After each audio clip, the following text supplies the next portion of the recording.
तो hello everyone, welcome to PW channel of IIT JAM and CSIR NET. आज के session में as you all know हम बात करने वाले हैं कट ऑफ एनालिसिस क्या रहने वाला है, कैटेगरी वाइज हम बात करने वाले हैं। एंड ऑल्सो जैसे कि आप सभी लोगों को पता है सीएसआईआर नेट का रिजल्ट इज फाइनली आउट, तो we can compare the result with the previous paper also. And साथ ही साथ हम ये भी बात करने वाले हैं कि इस बार की कट ऑफ किस कैटेगरी में कितनी गई है ना। इन सभी चीज़ों के बारे में बात करेंगे इन डिटेल, बट उससे पहले let me just tell you a very important thing कि सीएसआर नेट का रिजल्ट जो है आप 3 डिफरेंट कैटेगरी में एक्सपेक्ट करते हैं। जैसे कि इस 2025 जो रिसेंट पेपर हुआ है आपका, जिसकी रिजल्ट कल ही आउट हुई है, उसके बारे में बात करें या फिर इन जनरल जो सीएसआर नेट का रिजल्ट अब आता है वो 3 डिफरेंट कैटेगरी में आप एक्सप्लोर करते हैं।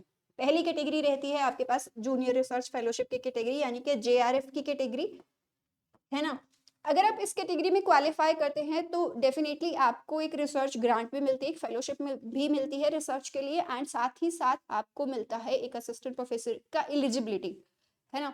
इट डजंट गारंटी ऑब्वियसली कि आपको असिस्टेंट प्रोफेसर का जॉब मिल जाएगा, बट कहीं भी अगर वैकेंसी होगी असिस्टेंट प्रोफेसर की तो आप डेफिनेटली उस वैकेंसी के लिए एलिजिबल जरूर होगे, उस पोस्ट के लिए एलिजिबल जरूर होगे। ये नेट यही आपको क्वालिफाई करके ये मौका देती है, ये एलिजिबिलिटी देती है आपको। दूसरी तरफ आपके पास रहता है एलिजिबिलिटी फॉर असिस्टेंट प्रोफेसर, जिसकी वजह से हम इसको एनईटी भी कहते हैं। तो ये है कैटेगरी 2। यहाँ पर अगर आप क्वालिफाई करते हो तो स्टिल आप पीएचडी में एडमिशन ले सकते हो, बट आपको रिसर्च फेलोशिप नहीं मिलेगी, एज इट सेड कि आपको जेआरएफ वाली फेलोशिप नहीं मिलने वाली है। बट आप असिस्टेंट प्रोफेसर अभी भी बन सकते हैं। अगर अभी भी आपके पास कहीं भी कोई अपॉर्चुनिटी है तो आप डेफिनेटली उसमें अप्लाई कर सकते हैं, you are eligible for that. Third category आपके पास है कि भाई जिसमें आप सिर्फ पीएचडी में एडमिशन ले सकते हैं। बहुत सारी यूनिवर्सिटी जो पहले अपनी इंडिविजुअल एंट्रेंस टेस्ट लेती थी, उन सभी के लिए अब नेट के थ्रू ही कि भाई वहीं से एडमिशन हो जाएगा। वो एक रिटन टेस्ट वाला प्रोसीजर एलिमिनेट करके कॉमन टेस्ट हो गया है कि इतने मार्क्स होंगे तो आप किसी भी यूनिवर्सिटी में आप फॉर पीएचडी अप्लाई कर सकते हैं। दो डिफरेंट यूनिवर्सिटी में ये चीज़ें लिखी होती है, मेंशन होती है कि हम किसके बेसिस पे कंसीडर करने वाले हैं, तो आप अकॉर्डिंगली कंसीडर कर सकते हैं। चलो let's talk about the cut off. पहली कट ऑफ की बात करें, पहली जेआरएफ कैटेगरी की बात करें तो यूआर में केमिकल साइंस की कट ऑफ है 48। दूसरी बात करें तो फर्दर अगर कैटेगरीज की बात करें तो 42। अगर एससी एसटी में जाएं तो यही कट ऑफ चली जाती है आपकी 32 एंड 27 तक भी। वेर एज अर्थ साइंस में आपकी कट ऑफ रहती है 57। फर्दर ये रिड्यूस हो जाती है 50 for OBC and 40 and 40 obviously for SC ST category. अगर पीडब्ल्यूडी में आप नोटिस करोगे सभी के लिए ही ये क्या है 25% के आसपास रहती है, क्योंकि नंबर ऑफ स्टूडेंट्स ऑब्वियसली कम रहते हैं एंड यहाँ पर कट ऑफ मिनिमम जो है आपका क्राइटेरिया दैट इज 25%। और ये मिनिमम क्राइटेरिया सभी में मेंटेन रहता है। अगर यहाँ देखो कैटेगरी 1, कैटेगरी 2, कैटेगरी 3, अगर पीडब्ल्यूडी कैटेगरी में है कोई भी कैंडिडेट और 25% मार्क्स हैं तो ही और she will be definitely eligible for JRF also, कि उसको फंडिंग मिलेगी for research and assistant professor तो डेफिनेटली बनेंगे। ठीक है। लाइफ साइंस में बात करें तो आपकी कट ऑफ है 54, मैथमेटिकल साइंस में बात करें तो 42 एंड फिजिकल साइंस में कट ऑफ रही है इस बार के 46। इन कंपैरिजन टू जेआरएफ अगर आप नेट की बात करें तो नेट के केसेस में यही परसेंटेज जो है रिड्यूस हो जाती है। ऑलमोस्ट 5 to 7% का गैप हम जनरली ऑब्जर्व करते हैं अगर जेआरएफ की बात करें या फिर नेट की बात करें। दोनों के केसेस भी ऑलमोस्ट 5 to 7% का मार्जिन रहता है। डिफरेंस आप नोटिस करेंगे, जैसे कि केमिकल साइंस में देखिए यहाँ 48 है तो यहाँ पर आपकी चली जाती है 43। फिजिकल साइंस में बात करें तो ये 46 है तो यहाँ पर 41 है। तो अप्रोक्सीमेटली वी कैन से कि 5% के आसपास का आप मार्जिन नोटिस कर सकते हैं दोनों कैटेगरीज में। इंपॉर्टेंट कैटेगरी जिसके लिए काफी सारे बच्चे मुझे लगता है अगर पीएचडी में एडमिशन लेने वाले हैं तो उस केस में भी जाते हैं। केमिकल साइंस के लिए ये कट ऑफ जो है 35। मिनिमम बेंचमार्क इसके लिए सेट है ऑलरेडी कि 33% मिनिमम होना चाहिए। अब कट ऑफ उससे ऊपर भी जा सकती है, मतलब ऐसा नहीं है कि 33 मिनिमम है तो 33 पे ही होगा। एक बार रिजल्ट आया था जब से ये कैटेगरी वाइज रिजल्ट इंप्लीमेंटेशन हुआ है, तब से एक बार रिजल्ट आया था कि उसमें हमें मेंशन किया था 33% वाले बच्चे जो है पीएचडी में एडमिशन ले सकते हैं।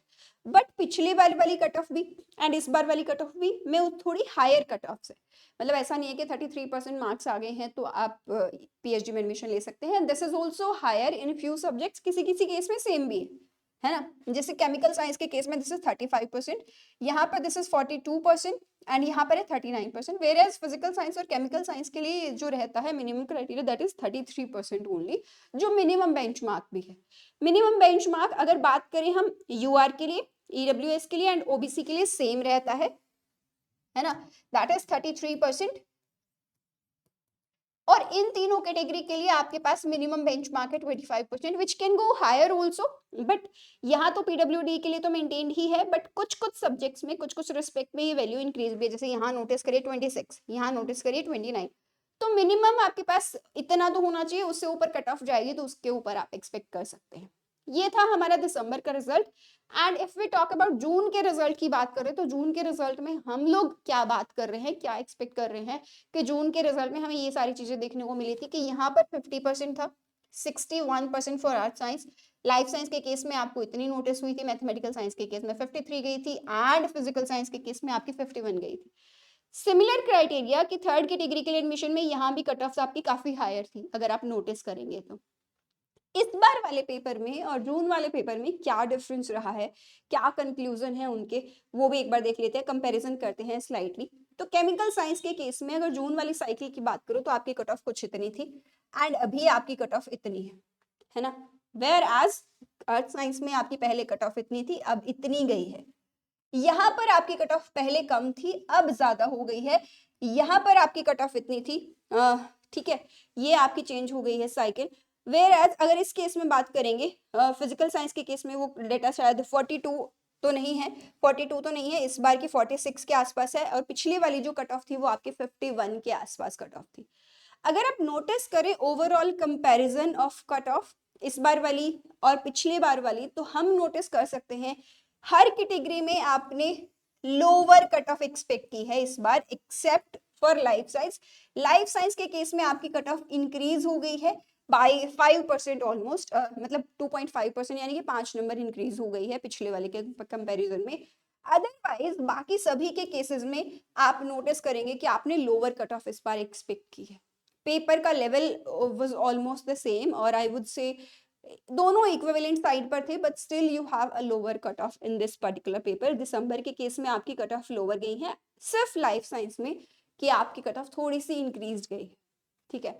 तो फर्दर इस चीज पे और डिस्कशन करते रहेंगे, एंड ऐसे ही और किसी और वीडियो में आपसे फिर से मुलाकात होगी। तब तक के लिए आप सभी लोग अपना ध्यान रखेंगे, एंड किसी और सेशन में आपसे मिलते हैं फिर से। Thank you so much for watching.